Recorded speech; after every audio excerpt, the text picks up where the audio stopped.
From Matthew 5:45, that ye may be the children of your Father which is in heaven, for he maketh his sun to rise on the evil and on the good, and sendeth rain on the just and on the unjust. From Revelation 12:1, and there appeared a great wonder in heaven, a woman clothed with the sun, and the moon under her feet, and upon her head a crown of 12 stars. A shadow represents a secret. Shadows create cool. From Psalms 91:1, he that dwelleth in the secret place of the Most High shall abide under the shadow of the Almighty. From Psalms 57:1, be merciful unto me, O God, be merciful unto me, for my soul trusteth in thee. Yea, in the shadow of thy wings, and wings represent wisdoms, will I make my refuge, until these calamities be overpast. Ecclesiastes 6:12, for who knoweth what is good for a man in this life, all the days of his vain life which he spendeth as a shadow or secret? For who can tell a man what shall be after him under the sun, or Jesus? Now this is a recent addition that the Freemasons use, and that is the umbrella represents Illuminati protection. It provides protection against rain, snow, hail, and the sun. It represents protection from God's judgment. Lucifer is known as the rain man, as he can foresee rain coming. Now I want to add something in for the Freemasons who are going to be watching this video, and that is that an umbrella does protect against rain. It does not protect against lightning. If anything, it attracts lightning. Tongue or taste represents understanding of works by the soul, discerns through the soul or water. From Proverbs 25:27, the full soul loatheth the honeycomb, but to the hungry soul every bitter thing is sweet. There are 5 basic tastes in the Bible which represent feeling.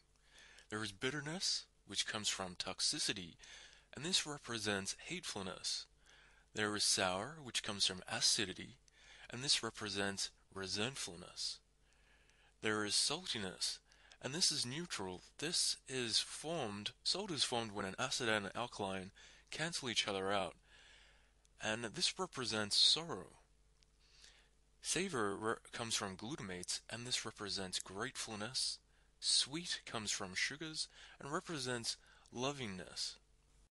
From Job 21:25, and another dieth in the bitterness or hatefulness of his soul, and never eateth with pleasure, which means accepteth with love. From Revelation 10:10, I took the little scroll from the angel's hand meaning power, and ate it, or accepted it.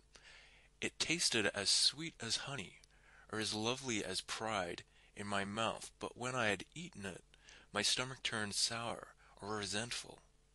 From Genesis 19:26, but his wife looked back from behind him, and she became a pillar of salt, which means a pillar of sorrow.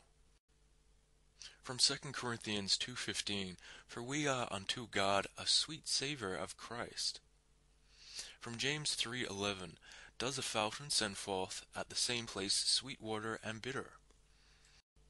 Salt represents sorrow. Sorrow is more intense than sadness, as it implies a long-term state. Sorrow also suggests a degree of formality, which lends sorrow an air of dignity. Mark 9:50, salt is good, but if the salt has lost his saltiness, wherewith will you season it? Have salt in yourselves, and have peace one with another. Leviticus 2:13, and every oblation of thy meat offering shalt thou season with salt, or sorrow. Neither shalt thou suffer the salt of the covenant of thy God to be lacking from thy meat offering. With all thine offerings thou shalt offer salt, or sorrow. Job 6:6, can that which is unsavory or ungrateful be eaten or accepted without salt, or sorrow? Or is there any taste in the white of an egg? The things that my soul refuseth to touch are as my sorrowful meat.